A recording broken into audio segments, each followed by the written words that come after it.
jatu mantela ligo setelihante yako sivyo.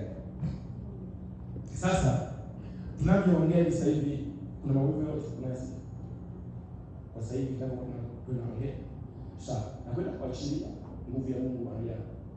Sasa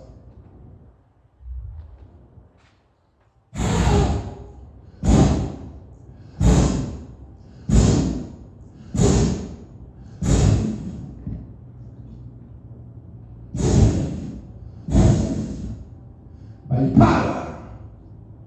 Pokea uponyaji katika jina la Yesu. Umefunguliwa kwa damu ya Yesu. Achia katika jina la Yesu Kristo. Achia kwa damu ya Yesu Kristo kwa Mungu aliye hai. Pokea ushindi kwa damu ya Yesu. Mgongo huu upande na achia uponyaji katika jina la Yesu Kristo kwa Mungu aliye hai. Amen. Fanya kwa wako. Shika chini. Hebu angalia. Unashika yote.